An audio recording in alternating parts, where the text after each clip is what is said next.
you for joining us on the Right-of-Way Report, a podcast by Pike Off OTA.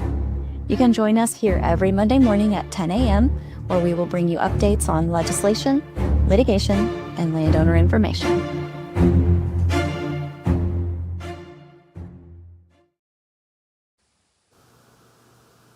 Good morning.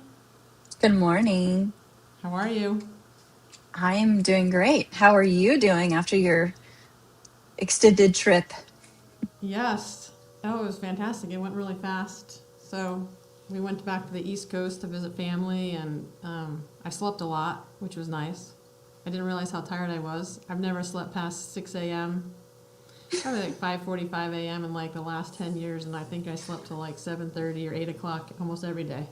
So that was good. That's awesome. Yeah. Good. So was it hard to get that 4:30 a.m. wake up today then? Oh, it was 4 o'clock, and it was brutal. Yeah.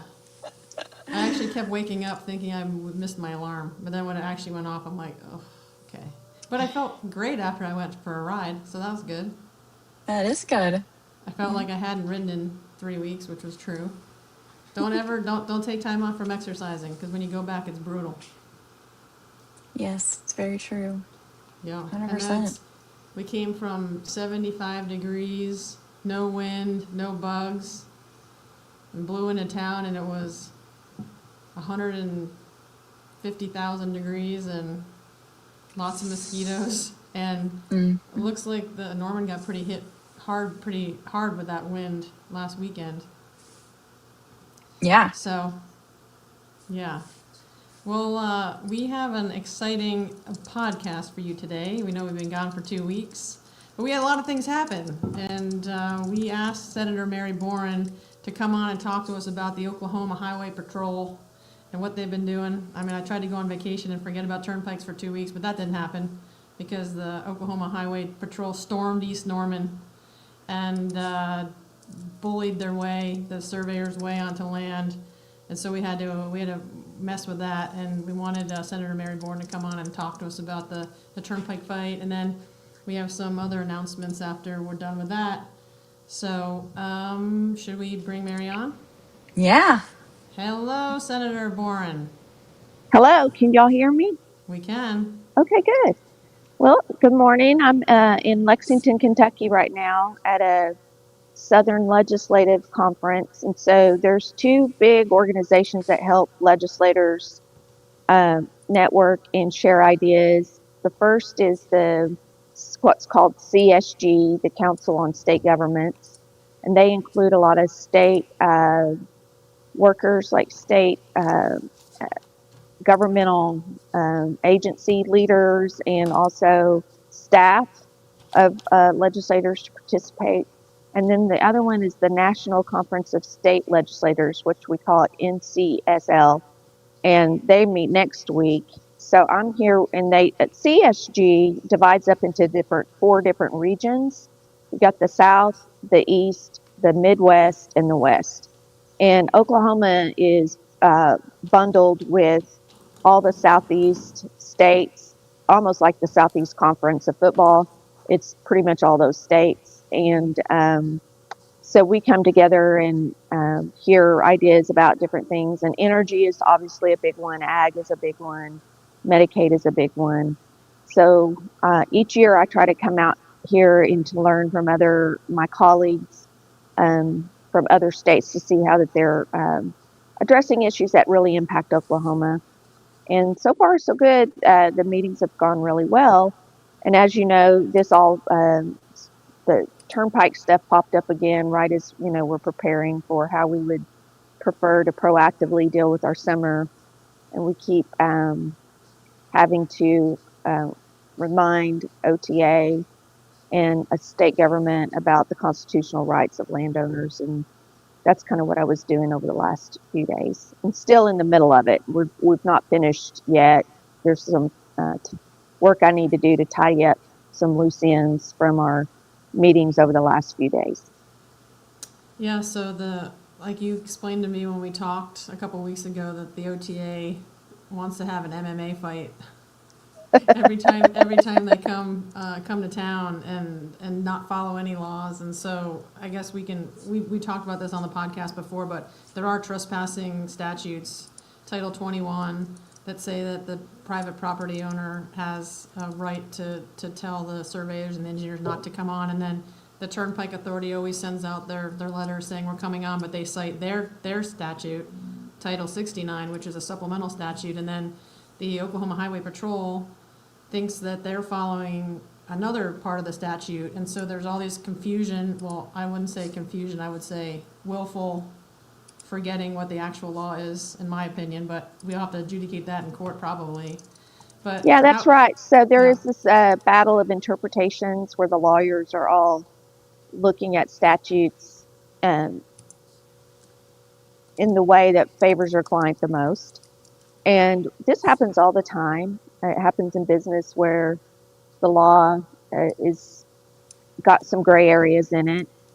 And so what we have is the Turnpike Authority telling the Highway Patrol that they have the legal authority under Title 69 and didn't share with them you said it's Title 20? 21.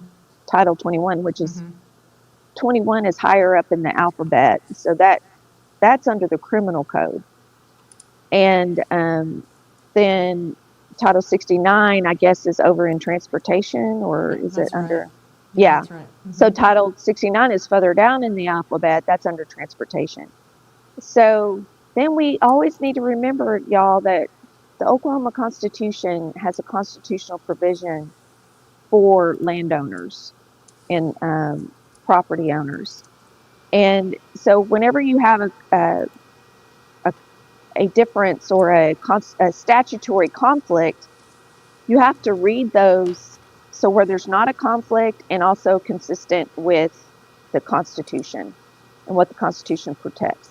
So the Constitution puts the thumb on the scale in favor of landowner rights, not in favor of governmental intrusion. And so the governmental intrusion has to be done in a way that's consistent with a constitutional right. Now, all of this has not been litigated. This has not been, the Attorney General hasn't issued an opinion. I know that Representative Menz has asked for one, and I may need to follow up on one more specific given what just recently happened. But, or we can go to court and ask for the court to clarify it. So where we're at in the middle now, because of these competing interpretations of statute, is trying to negotiate something with the Turnpike Authority and the Highway Patrol that is not as heavy-handed. And that's what I really shifted focus more on how this is impacting landowners and ranchers in an individual case, not necessarily resolving the overall arching issue of this confusion or this conflict between statutory interpretations. Yeah, and then in the meantime, I think homeowners are becoming pretty fearful. In fact, the homeowners that their land or their farm was entered felt like their lives were in danger. And I mean, I don't know. It feels like when you have 20 Oklahoma Highway Patrolmen showing up at your doorstep, trying to get in. You know what do the homeowners do? They have to let them in. That's the only option, the nonviolent option. You know, and so it's really tough to sit and watch what's happening. Yeah, absolutely. And the apprehension is very reasonable. And, you know, that's what Senator Standridge and I met with the members of the Turnpike Authority and the ag department and also the rancher and the landowner that was experienced the highway patrol in this way. And we met for a little more than an hour. I can't go into all the exact things that we talked about because I still need to summarize in a summarizing email memo to document what we all understood out of that meeting. And so since we haven't all had a chance to say, yeah, that's the way I remember the meeting, that's, those are consistent with my notes. I don't want to go into a whole lot of details about that because it could disrupt what I do think was accomplished. But one of the things that was discussed was the amount of apprehension and anxiety and fear that the cattle rancher and the landowner felt.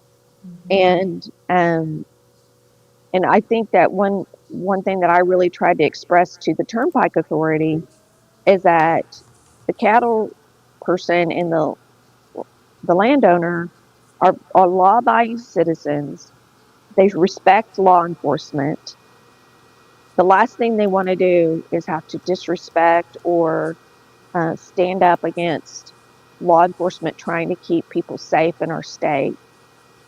But they were really put in a unfair situation because what they were told by the Turnpike Authority was not what was happening on that particular day. There were some assurances made by the Turnpike Authority about how things would be facilitated, and those things weren't followed. Instead, it was escalated to a point where the landowner felt like his property was under siege. And I can tell you that they were very, very effective in articulating and expressing how they felt and how violated that they felt by how law enforcement was used to as interacting with the contractors. So hopefully this will change that policy or that procedure or that operations in the future so that others won't have to experience that. Also, there's still the whole legal aspect of asking for court intervention or AG involvement. And, that's still out there because I'm really concerned, and I expressed this is one thing I shared that I don't mind others knowing, is I expressed to the OTA how I understood how the Highway Patrol had the jurisdiction to protect the roadways, the freeways, the roads, the state roads from contractors and workers being swerved at. It's totally legitimate use, and there's statutory support, and even the contract that the Highway Patrol has with OTA would give them jurisdictional intervention to protect the roadways. But I expressed confusion and concern that I didn't know how the contract or the statute it gave the Highway Patrol jurisdiction over private property to protect government officials. And I didn't see how the contract that OHP and OTA have with each other would extend to all private property owners wherever a surveyor believes that they have authority to be there. And it seems odd to me that there's not some kind of official paperwork or license that is given over to the landowner that the Highway Patrol has seen and has feels entitled or authorized to exert some kind of law enforcement jurisdiction in that place at the fence of a landowner. I don't see how that the contract or the statute gives the Highway Patrol the authority to enforce what the government wants in that private space.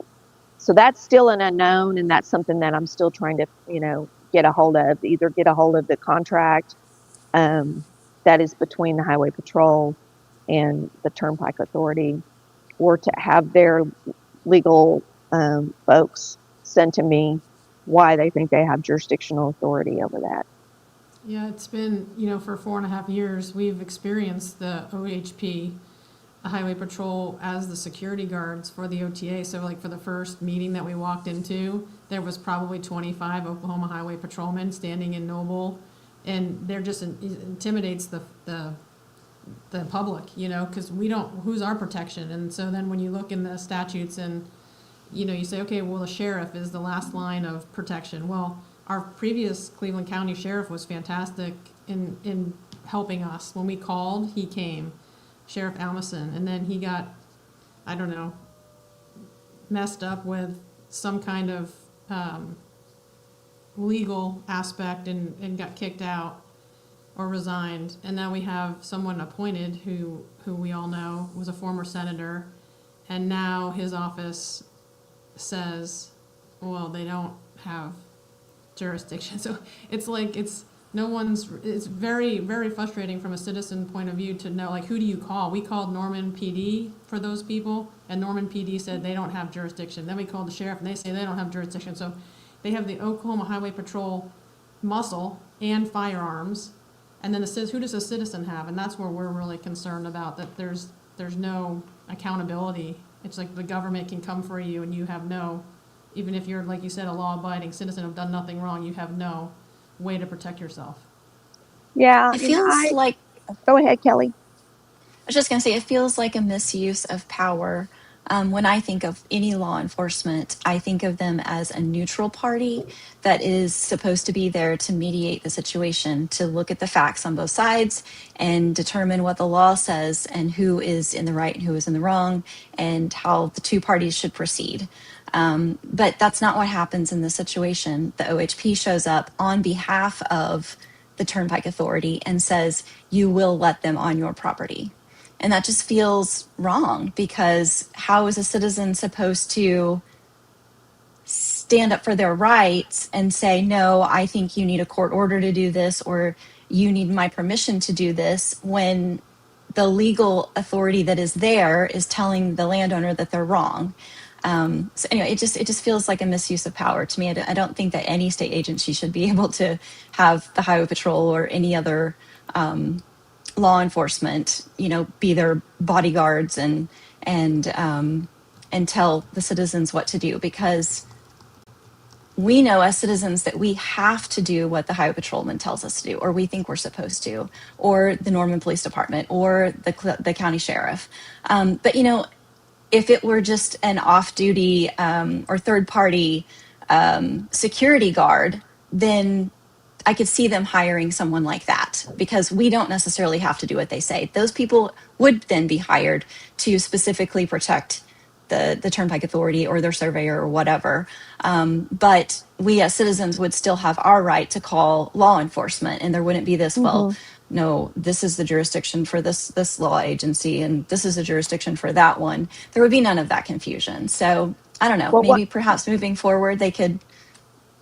Well, one thing that I realized through this whole scenario is that under the statutes, the surveyor and the landowner are in the space of coordination, is what it's called. So there's supposed to be coordination between the landowner, the surveyor, and OTA on how they're going to get access to the land.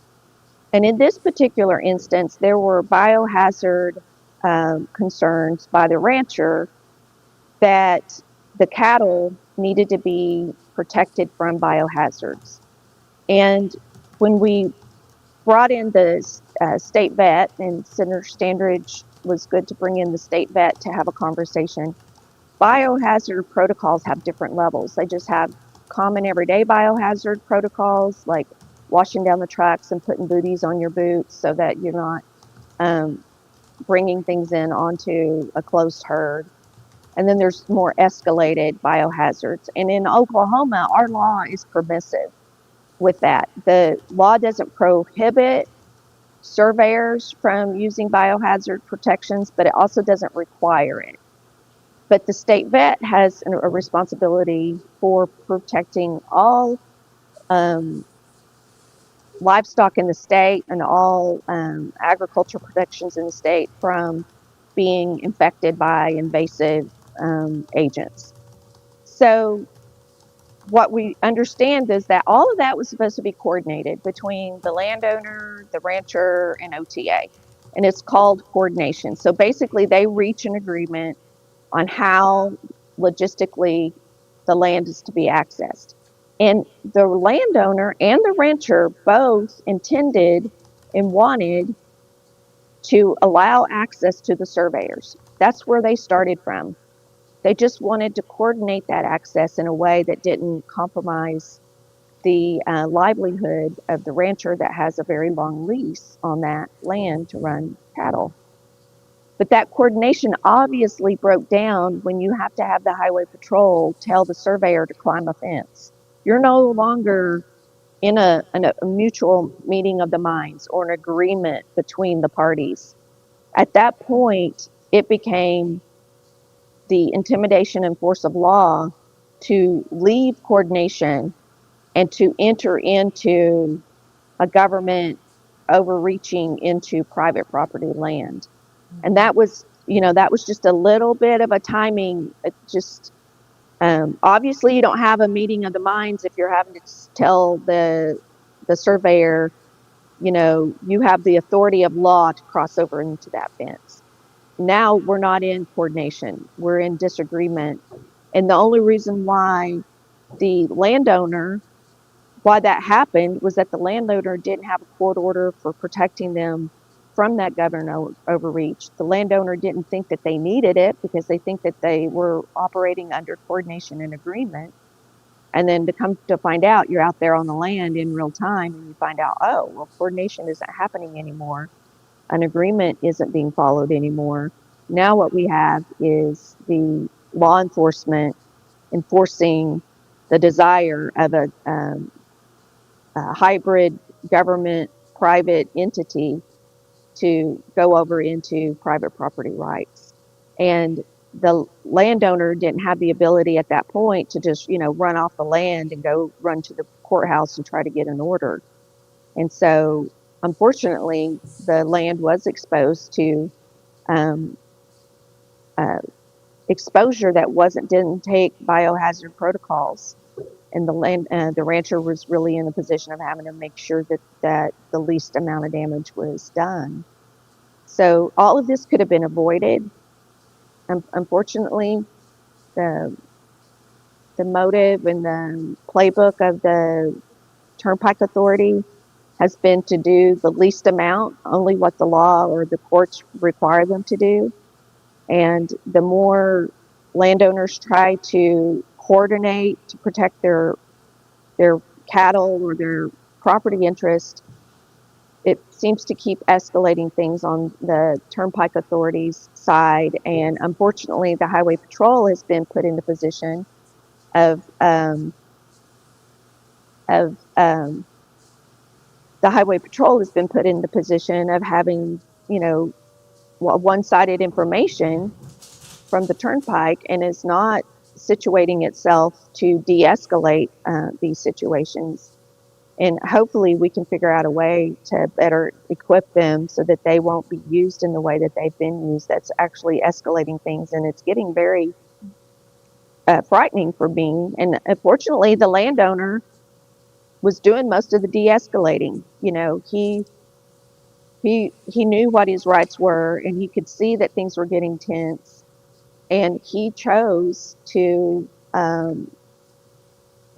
back down off of his constitutional rights to allow the government to escalate things into a way that, he was told would not happen.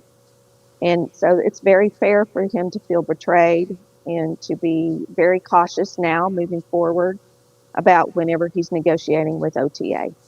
Yeah. I mean, what's the accountability, Senator Warren? You've seen this happen for 4.5 years, and the Oklahoma Turnpike Authority wins.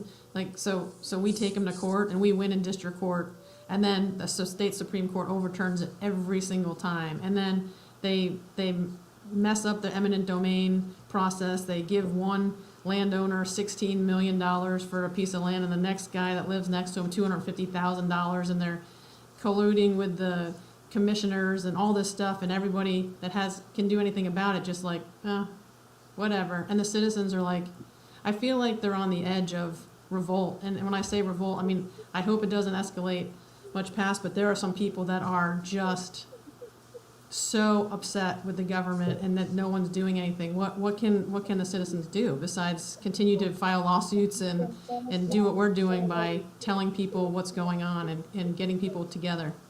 Well, we haven't come to this place yet where the landowner's constitutional right, the individual landowner's constitutional right, was so directly violated by lack of clear legislative authority to encroach on that property.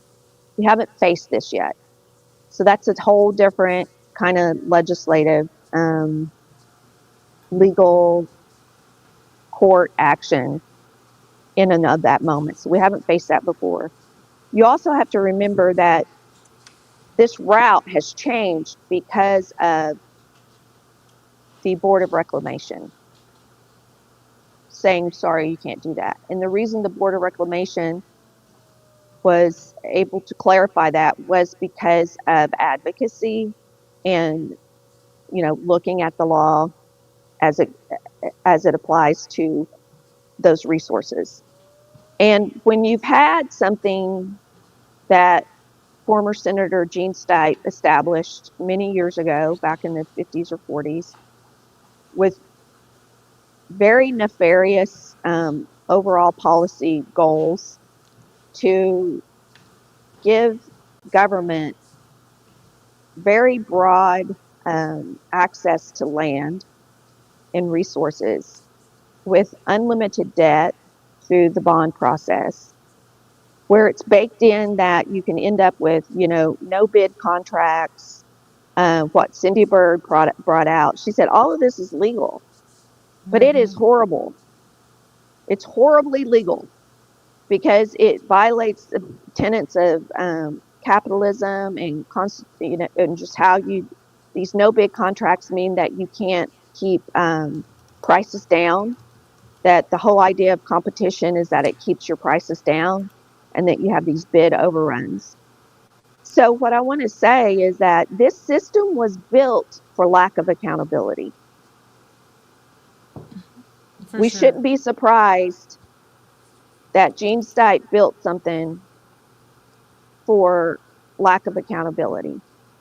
And we shouldn't be surprised that over the last 40, 50 years, that the isolation of the different landowners and the small number of landowners that were impacted weren't informed enough to know that there's this constitutional provision over here that's being violated.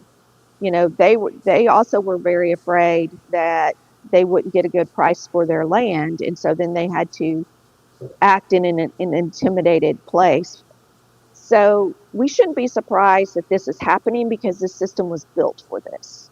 Yeah. And so the only way systems like this can get reformed and changed is through skirmishes and,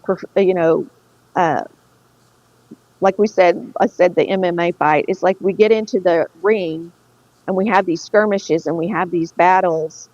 But at the end of the day, to keep things peaceful and nonviolent, and for people to not go extra governmental in protection of their land rights, is that we absolutely have to have our political systems and our judicial systems work. And unfortunately, that takes a ton of resources. Mm-hmm. And it is completely unfair because the contractors make, millions of dollars on these things, and they benefit their families. And, we've seen the conflict of interest pop up all the time. So, yeah, the resources are out. You're outnumbered with resources. And that was part of the system, and the way the system was built is that landowners would be outnumbered with resources and enforcement that they would buckle. So the only thing that I can say is that this persistent, long-term fight has to be sustained. And one thing that did happen politically is by having Senator Standridge and I meet with the Turnpike Authority and meet with the landowners and the state veterinarian. Hopefully, moving forward, there'll be more protocols on working around and in livestock. I do think that is a change that's happening. Mm-hmm. That's a good change that can come out of this. I also think that there could be clarification about when the role of law enforcement to oversee the coordination so that the coordination goes smoothly. So if there is an agreement, it's almost like a custody handoff of children, like when people have to go to the sheriff's department and do child exchange in a divorce situation. The sheriff's officer is not there to pick the side of the mom or the dad. They're there to ensure that the exchange happens in a peaceful way. But if there's not coordination and if the peacefulness falls apart, then the parties have to go back to the court and get clarification from the court if they don't have a clarification. So I do think that hopefully that we'll have more clear boundaries about what the role of law enforcement is when surveyors need access to land, and what clarification of that coordinated agreement needs to be. Maybe it needs to be in writing and not just verbal. So I do think that can improve. But in something that has been established for so long, since Gene Stipe started this, it's going to take a long time, and there's a lot of profit that benefits. And like Cindy Bird in her audit revealed, who all is profiting off of this system, and how it is not being done in a way that is the least cost or the most competitive to ensure the least cost to Oklahomans and to the bondholders. So it's just going to take a lot, and we have to recognize the wins along the way. And there have been a lot of wins along the way. I completely understand that our system was heavily influenced by Gene Stipe and that our laws support the OTA abusing power. But I would love to see the OTA's leadership stand up to this and say, you know what, we could actually make this better. I would like to challenge them to do that. There's nothing in the law that says that they have to treat landowners disrespectfully. Right. And I think that's kind of where it starts. You know, Yeah, Joey Kelly is at the absolutely. head of the OTA right now, and he could absolutely say, look, guys, we're going to do things different moving forward. And He also, could work. listen, wait 1 second though. The governor appointed the Turnpike Authority board members. The Speaker of the House has an appointment. The Senate Pro Tem has an appointment. And those folks are not there just to read, to do a spelling test like in third grade and just put their name on the paper. That's not what their job is. Their job is to oversee and to provide some kind of ethical framing around it, and to remind Mr. Kelly about how Oklahomans expect to be treated, and to de-escalate things when possible, to clarify things when possible, to be very clear about this coordination. All of that is within their power to clarify. And this passivity of just sitting, going to these board member meetings with their hands in their lap and moving on, and neglecting to listen to what Oklahomans are saying, and setting things up so it's so very hard for Oklahomans to even be heard on any of these things is very problematic. And you're exactly right, Kelly. They have the authority and they have the ethical responsibility to respond in ethical ways. And their neglect to do so is something that they're choosing to do. Well, and that kind of opens the door to something else that we should probably talk about, in the fact that the Turnpike Authority's leadership they actually don't represent Oklahomans. So the board members represent the bondholders. They don't, Right. They work for the bondholders. If you look on the OTA's website, there is literally no contact information for any of those board members. So they never have an opportunity to hear from the people other than what the media puts out there, or if they happen to be following Pike Off OTA or listening to this podcast. But there is no formal avenue for any citizen to voice their concerns or problems with those board members, the people that are making decisions. And so that's why I say it falls to Joey Kelly. But honestly, Joey Kelly and the Turnpike Authority directors, they are actually working for the bondholders too. And that's what makes these public-private partnership agencies so dangerous, in my opinion, is that there's really no input for the citizens. We're the ones who are footing the bill. We're the ones supporting that private organization, that private property, or that private incorporation. We're putting money in their pockets, but we have no say. the landowners are also the ones that are sacrificing their land and their memories and their place. If people would just go Google and kind of go down a rabbit hole a little bit about the significance of place for human flourishing and memory and adult development, place is a very important part about our own personal sovereignty over our family, over our legacy, over our passion, over our mission. Even, I know a lot of people read the Bible, but if you go back into the Old Testament, place is such an important thing. There's wells named after people, and then they would go back to those wells. Joseph's bones had to be taken care of for like uh, 400 years or 300 years. They kept them until they could be buried at a certain place. I buried my mom and daddy in Ross, Tennessee, which is this little bitty nothing spot because it was close to where they met at a little bitty church next door. So place has story and human connection. And when you listen to the landowner in this particular situation, he can share that his family has been on that place for more than 100 years, that he held the hands of people that died on that. And he has 4 homes and doesn't even have a place to live now all of this is happening, because none of them are any places that he can actually be on because of all of the disruption to his land. So landowners are sacrificing a whole lot in Oklahoma for progress, a whole lot of disruption to their way of life. And the thing is, the difference between a corporation and a bondholder and a landowner or a homeowner is that the bond owner, what they own is investment in the potential for a 9% or 10% response Return. back to on your investment. That's what they get, 9 or 10%. So they put down $100, they get $109 back. That's what they get. The landowner, what they have in investing in land for like 100 years, what they have is meaning and purpose and identity and legacy. And that's priceless to folks. And so that's why there is a constitutional protection in Oklahoma for landowners, is that has to be respected. And you're exactly right, Kelly. Nothing in our system, the way it is an offset to protect that. All the landowner gets is the eminent domain fair market price for the actual price or value of that acreage.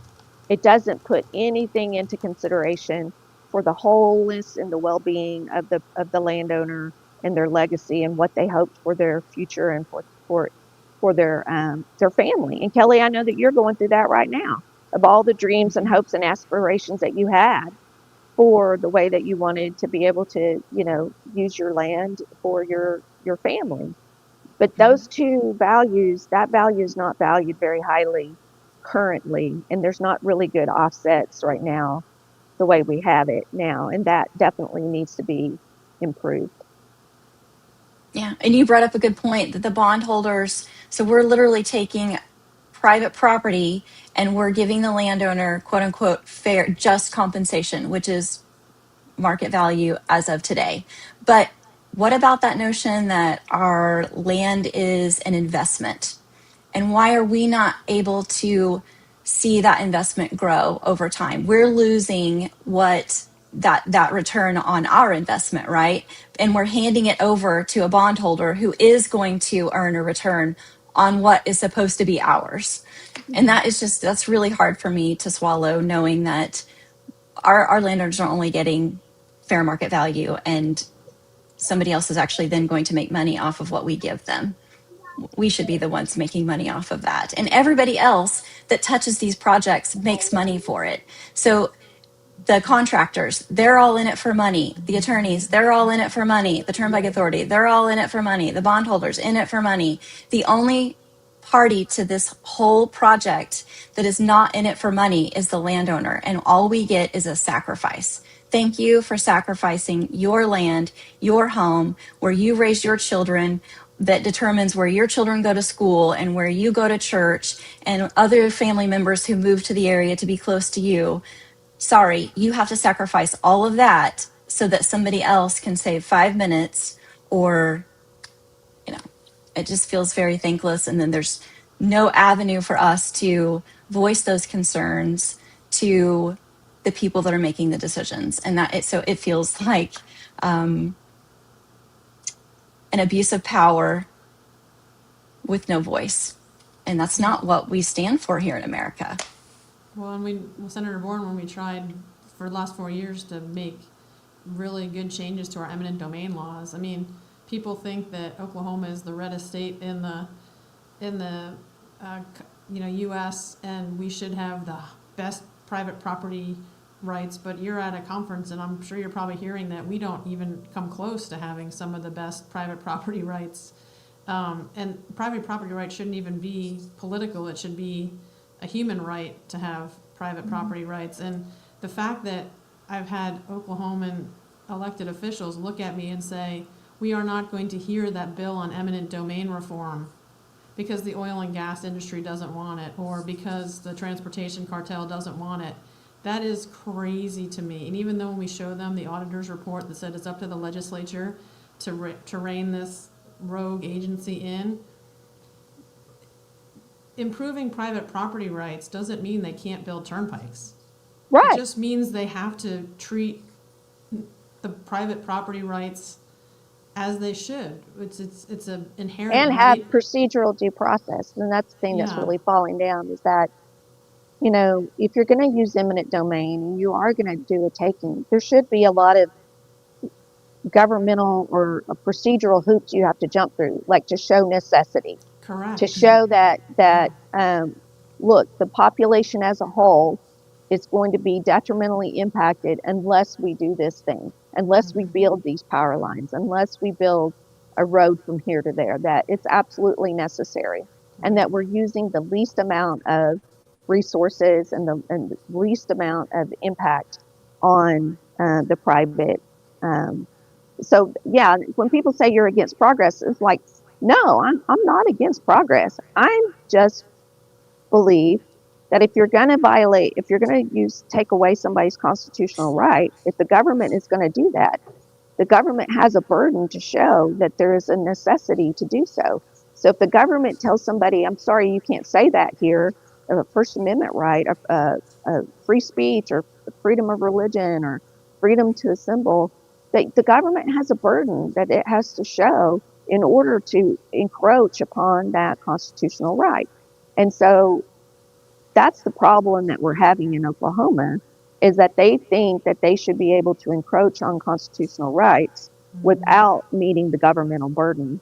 And unfortunately, so many of them that are elected are so tied up into that system of power and the financing of power in that way. It's when it comes time to uphold an individual's constitutional right over the progress and the economic benefits of that, they don't have the political standing to do that.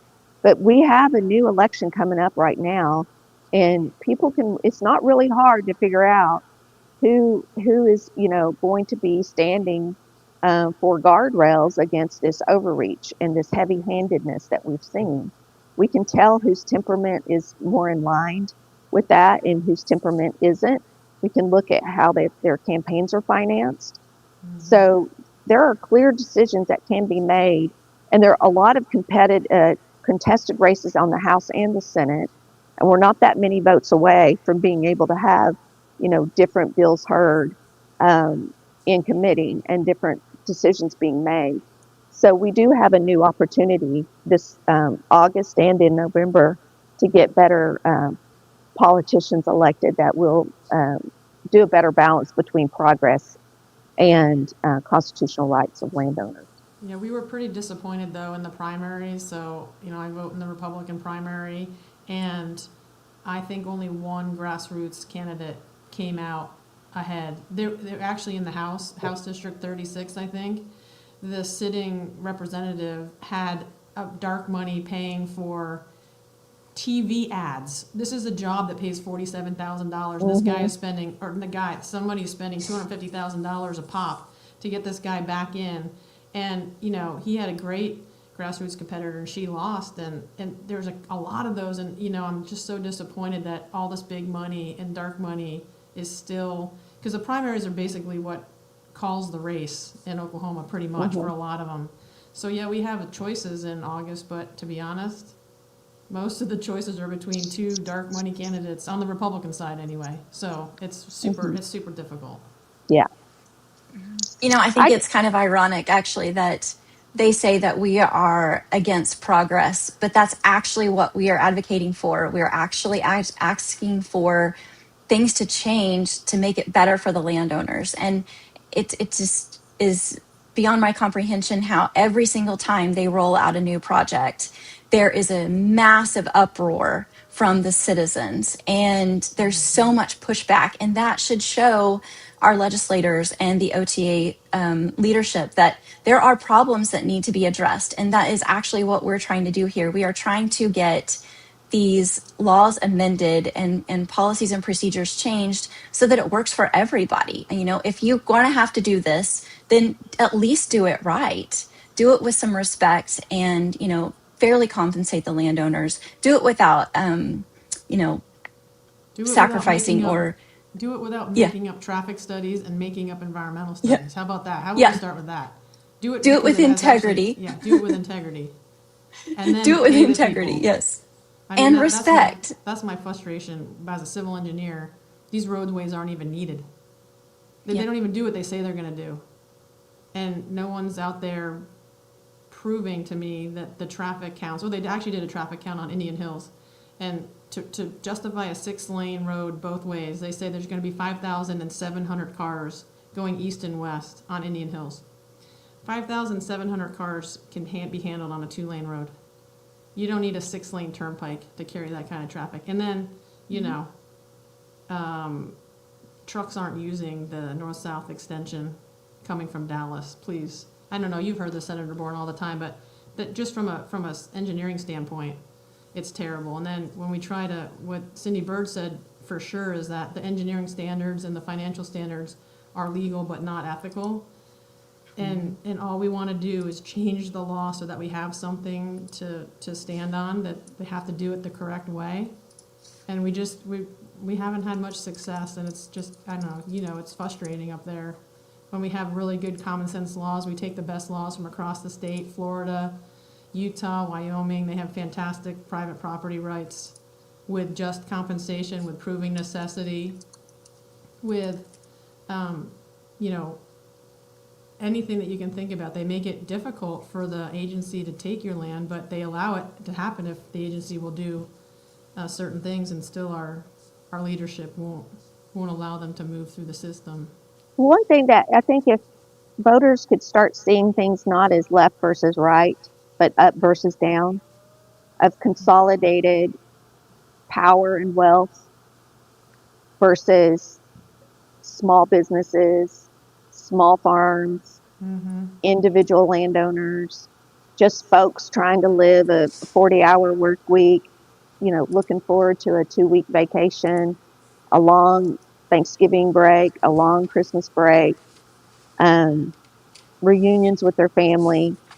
You know, they don't have houses all over the world. They don't have 4 or 5 vacations a year going all over the world in wonderful, beautiful places.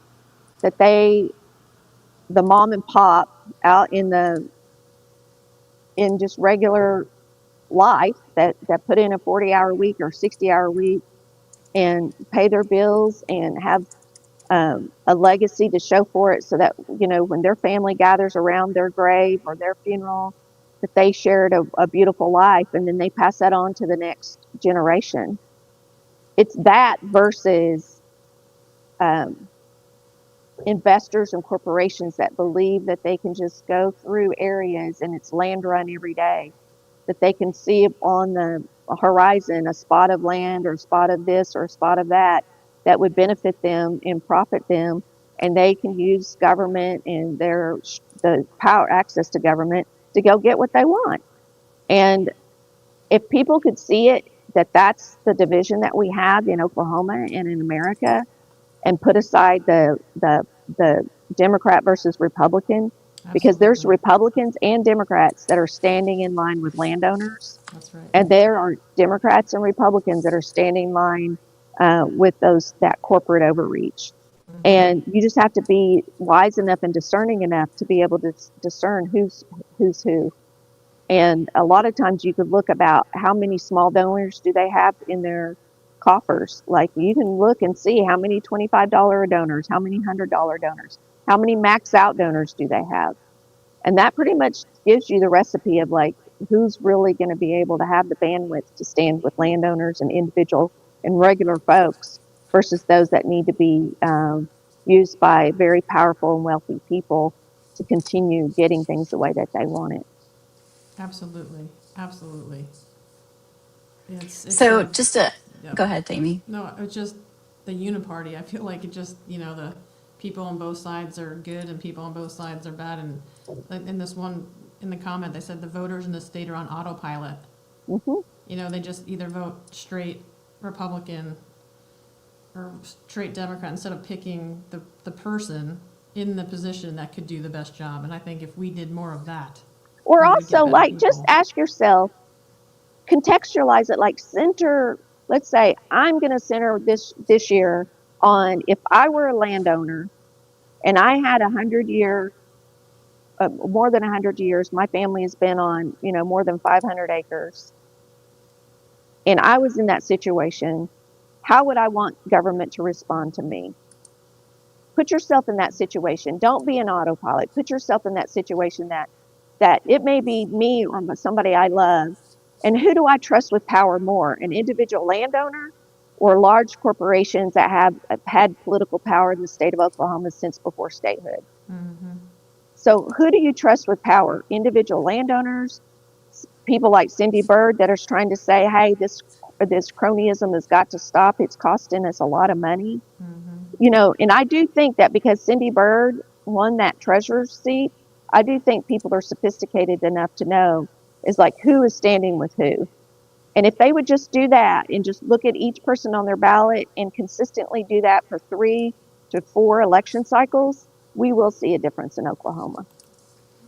Yeah, I hope so. We really need a change because we feel like the judiciary is bought and paid for. We feel like the legislative leadership has been kicking us down and not letting us get anything through. And of course, our executive branch is the one leading the charge against us. So it's been really, really frustrating. And then to see all this new, maybe not illegal or maybe illegal, actions taken in the last couple of weeks has been pretty disappointing. But we're still fighting. We're still out there lobbing lawsuits out there and I can tell you one thing, you've won the hearts and minds of Oklahomans.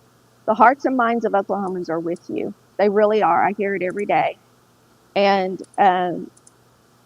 it's just that we are in Oklahoma, we're one of the most cronyistic states that has so much overlap between profit and governmental authority that it's so hard. It's very, very hard to fight up against that. But I can tell you the hearts and minds of Oklahomans are with you. They really are. And I admire your work. I admire your stamina. A lot has been accomplished. It's not what we wanted accomplished, but the torch is still lit and it's still being passed to the next generation. And, hopefully over time, some of this will be changed. I hope so. How many more years do you have in the Senate? 4. And that's it? Then you're termed out? Yes. Okay, so let's get something, let's push something through, lots of stuff through. Okay. We have a 2-page policy list that we're going to talk about in a little bit, and we got 2 of our creating appropriate boundary policies through, we changed the board membership for the OTA, and then we got an opinion from the AG about the dual role that you helped us with. You wrote that, asked him to make an opinion on if Tim Gatz could serve in multiple roles.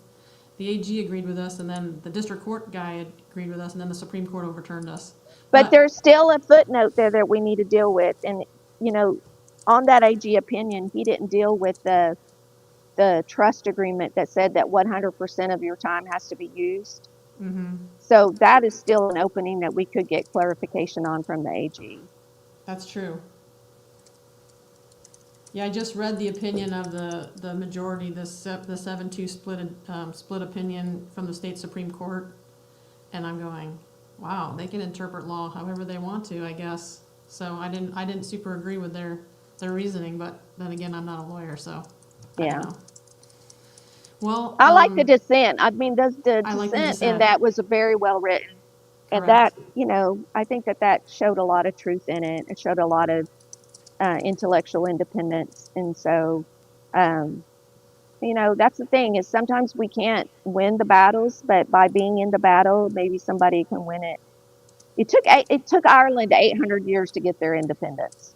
So just have to remember that abuse of power there's a reason why it is so hard, because it's systemic. It is not a policy vote. It is a systemic thing that happens, and each generation has to fight it for the next generation. And so our generation has this particular fight, and maybe it'll improve things for the next generation. That's how we keep getting up and doing this, so our kids don't have to deal with eminent domain, or our grandkids, for sure. Yeah, I agree.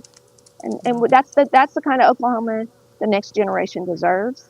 And that's why I'm fighting for that vision, is where eminent domain is done in a just and fair way, like other states are doing it, and that it's not so heavy-handed, and and the scale isn't tipping towards corporate profit. Yeah. Agreed. So Well, oh, go ahead. I just thought I'd point this out really fast before we get off here. And this is another reason why I think we're seeing so much uproar, and is that the OTA says that they treat landowners fairly, but I think the proof is in the pudding. And you can see here, they have filed condemnation on 43 properties just in this route alone. In Cleveland, McLean, and this tiny bit of Oklahoma County up here at the top, there are 43 condemnation filings just since 2025.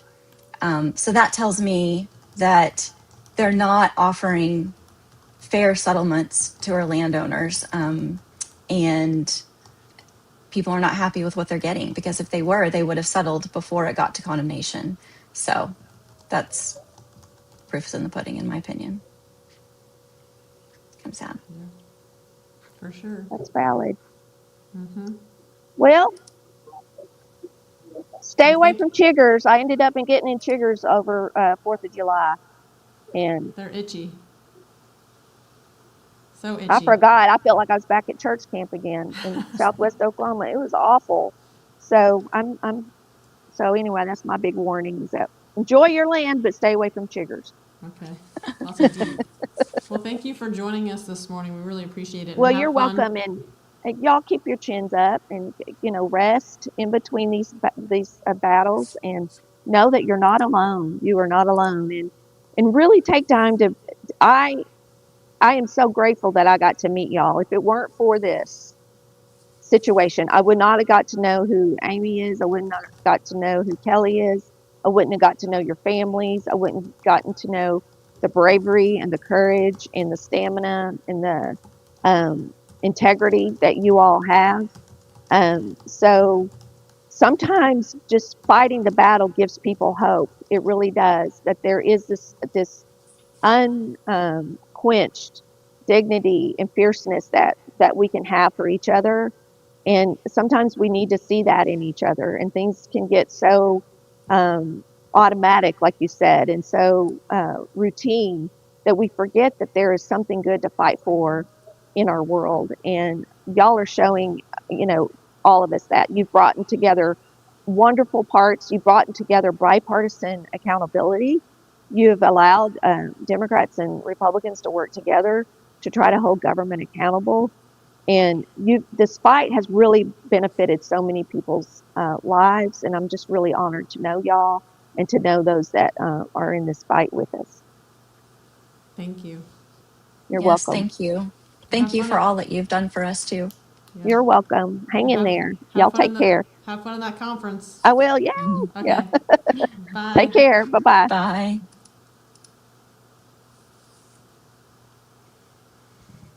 Well, that was Senator Mary Boren, and she's been a big advocate for us since the beginning and written a lot of Attorney General opinions for us and carried a lot of bills for us and tried to explain how things work in the legislature.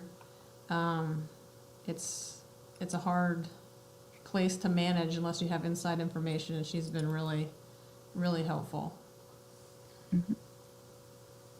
Yes, yes, she has. A lot of our representatives have been very helpful. We've had a lot of support, and that also makes it hard to stomach that we have had several representatives really try to stand up for us and try to show the rest of our legislature where the problems are, and they just will turn a blind eye to it. They intentionally push it away.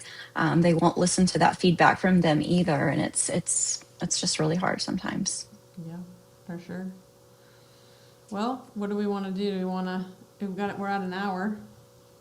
Do we want to sign off or talk about our policies, or what do we think? I think that would be really good with Mary. We have 20 people watching on whatever is Yeah. I'm looking at right now.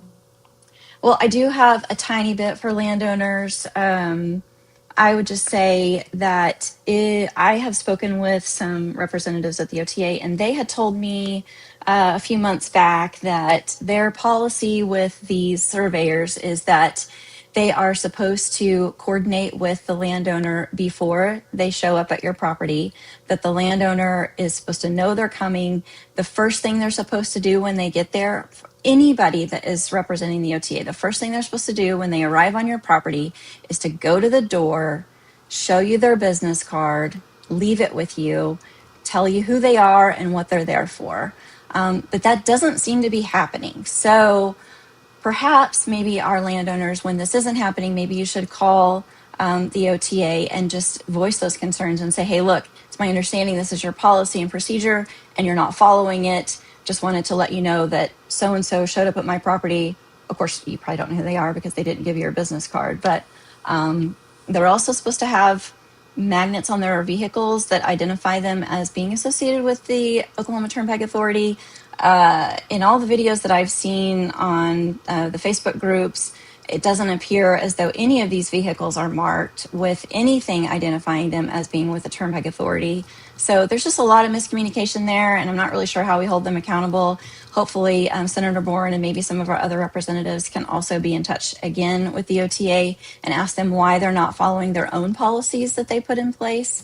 And I'd also just like to throw that out there again. You know, leadership at the OTA, if you're listening to this, just because things have always been done a certain way doesn't mean that you have to continue in those footsteps. You can make it a better process. You can do better by the people. You can do better by listening to us, implementing some of the things that we've asked you to do. You could ask for real feedback, and then you could actually implement it to show us that you care. So, you know, just treat us with a little bit of dignity and respect, and, you know, follow through on those things that matter, like not just showing up at somebody's property without permission, sending the highway patrol. Clearly, you wouldn't need the highway patrol there if the landowner said it was okay for you to be there. That's just common sense. Yep. I'm gonna search for an email real fast because I know why. I think I know why. They're not giving the business cards, but you can see someone here. This person, Jesse, says he asked for business cards. No cards. All they had was WSB on the trucks. And I don't know what email. I have 7 emails, so I'm trying to look for. You search through your emails. Yeah. So landowners, something else you should know is that I have been contacted by several landowners just recently, over the past couple of weeks, saying that they were supposedly moving through the process somewhat normally from what we assume is normal, even though we don't really know what normal is supposed to be. But that all of a sudden something changed and now they feel like they're being rushed. Appraisals are being done through county records without the landowner being present. And those, we've seen that happen from somebody who had barely received their letter maybe 30 days prior to this moving forward. That's very concerning to me. So if you think you are in the path, you need to go ahead and consult with some attorneys so that you know who you're going to call when you do get the letter. If you have gotten a letter, in my opinion, you probably need to hire an attorney and make sure that your rights are not being violated. You might want to just let them handle it so that none of these shenanigans take place in your property moving forward, because you don't want them rushing you on the most important part of that process. So I would encourage you to do that. I would also like to encourage you to talk with your neighbors. Find out what they're being told. More than likely, they have the same right-of-way agent that you have, but they're possibly being told something different. They may be being told they need to be out of their house by such and such date, and yet you live right next door and you're being told that you need to be out by such and such date. So compare notes with your neighbors and make sure that everybody is on the same page. Everybody's being told the same thing. Everybody's being treated fairly, and just share notes. I would love to see some people who have already been through the process reach out to us, and I would love to help coordinate just sort of an informal event where we maybe gather at Hollywood Corners one night or the Standard or something and sit around a big table, and maybe some people who have already been through the process can show up and sit down with the landowners who are currently facing this and say, look, this is what worked for us. This was what we found to be effective to work with them or to, stand up for our rights or protect our private property. These are some things that we did to make the process easier for us, or, whatever. I think that would be really beneficial. So if you guys are interested in that, send us a message through the email or on chat, or make a post about it on that No More Turnpikes Facebook group, or send us a PM through Facebook, whatever you got to do to get in touch with us. I think Amy and I both have our email addresses popped up here under our titles. So send us an email if you'd like to see something like that happen, because I think there's a lot of knowledge that can be gained by talking with someone who's already been in the process to make sure that you're being treated fairly. Because what I see, because I have a lot of different landowners contact me, and they're all being treated differently, every one of them. And that's just weird. It should be a standard procedure. It should be, at least the process should be the same. Now, yes, of course, every landowner should get individual treatment, of course, 100%. But I'm talking about the process. It should basically follow the same pattern every single time. And there should be consistency there so that everybody knows what to expect. But instead, what seems to be happening is they just go at whim. Whatever happens that day, they're like, hey, no, we're going to do it this way today. Tomorrow, they do it a different way. For this landowner, they do it one way. For that landowner, they do it another way. That's a problem. Nobody knows what's supposed to be right. Nobody knows what's supposed to be wrong. It makes it really confusing, and it makes it really hard for landowners to know if they're being treated fairly, and it makes it hard for us to prove that we're being treated fairly or not being treated fairly. And so it's another area that needs work. Joey Kelly, if you're listening, solidify those policies and procedures. Make it top priority. True. I can't find the email that I'm looking for, but I wanted we got an email from our insider that said that the OTA had sent out an email to all the contractors and said bad things about Ward 5 and us, that we were violent and that they should be careful, and that they said all these things, and I need to find it and post it. Because it's all not true, and so I don't know if you remember, I don't even remember what that was, last fall or something, when one of the lobbyists, the biggest lobbyist in Oklahoma, came out and called all of us in Ward 5 and everybody fighting the pike off, everybody with pike off and everybody fighting the turnpikes, they called us domestic terrorists. And then like use that as an excuse to tell all these surveyors that we were all violent people and all that stuff. So they're spreading these rumors to try to make it seem like they need help enforcing it. So we don't know. We don't even know if Oklahoma Highway Patrol is the highest they've gone up. Like, we have no idea if they've notified Homeland Security or anything like that. And so it's like when you try to fight the government, they're coming back at us with made up stories to try to make us look like the bad guys. And it's well, I mean, it happens all the time. We've backed them into a wall because we're right. We have the law on our side, just like no one's enforcing the law. That's our problem, and that's what we were trying to talk to Senator Mary Bourne about. You know, they finally breached the constitutional right of private property, and so now they've escalated their lawlessness. So what's the recourse, though? Are they going to get a hand slap, or something really significant going to happen where they actually have to start doing things the correct way? So, but what they're telling the contractors about us is completely and utterly false. And this person obviously knows that we're not like that, is why he sends us the information. So, Or she. We don't or know. she, yeah, Could we be. don't know. But we want everyone out there to know that, you know, we're still in the fight. We still need everybody to band together and help us in any way that you can, whether that's in the legislature, whether that's when we're writing, you know, coming up with our legal avenues, if you have ideas, and just really talking to your neighbors about what's going on, because we're stronger as a community than we are individually. And you really need to know, if you're on the East-West Connector or the Southern Extension or wherever you are in Oklahoma and your land is being taken by the OTA or another entity, you know, what's happening with your neighbors. You band together and try to figure that out, because again, you know, they can pick off one at a time. It's really hard to pick off a whole community when they stand up. And so that's what we've been trying to do for 4.5 years. We've lasted longer than anyone else in Oklahoma history, and we do have a lot, like Senator Bourne said, we do have a lot of successes. And I'm gonna, if you haven't signed up for the Substack, please sign up for the Substack. I've got one coming out that talks about House Bill 2263, which is what we changed the law to change how they've appointed their board, the rubber stamping board that just says yes and works for the bondholders. But it was something. And then we had the Attorney General and the District Court rule that one person couldn't hold 2 different state offices at the same time.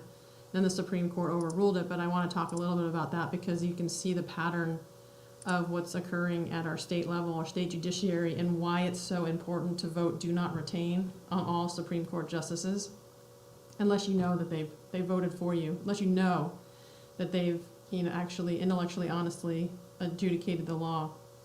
But we don't need people in those positions for 40 or 45 years just doing whatever the agencies want them to do. So it's really important to understand the history, and like Senator Bourne said, the corruption goes to all levels.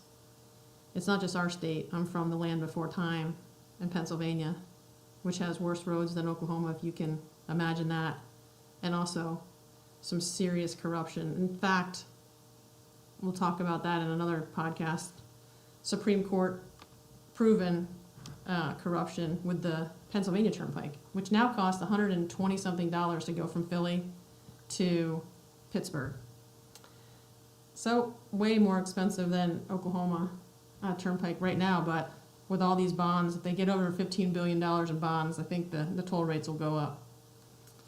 But if anyone needs to contact us, you can contact the admin email, admin@pikeoffota.com.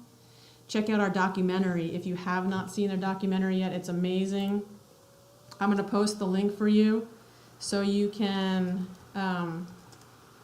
click on that and watch. It's about 2 hours and 20 minutes, so make yourself some popcorn and watch it, because it's tells the story of what's going on in our fight. And I'm going to post it right now. Here you go. And sign up for that Substack. Let me give you that link. I know there's some new people on, so thank you so much for listening. We try to get on every week. Next week we won't be on, but we'll be on after that. We'll be on pretty much through October before we have to take a couple weeks and maybe change the date. My Substack comes out irregularly, but there's always a lot of information in it. So if you want to, you can sign up for free, and it helps us get the word out and share our documentary and share those Substacks. And I hope you learned something today, and we will see you in 2 weeks when we're back at it, headed into the fall semester. And hopefully we can talk a little bit more about our recent federal lawsuit and the application for injunction and what that means, and also some other things going on. So there's Kelly. She came back on. I'm frozen, but I'm here. Okay, I I lost was- internet connection for some reason. I don't know what's going on today, but that's the way it goes. That's all right. I was just signing off and telling everyone we'd see him in 2 weeks. Perfect. And we'll hopefully bring some more people on to talk a little bit about what's going on. And we hope you have a great week. And sign up for that Substack, watch that documentary, and we'll see you again in a couple weeks. Sounds good. Bye, guys. Bye.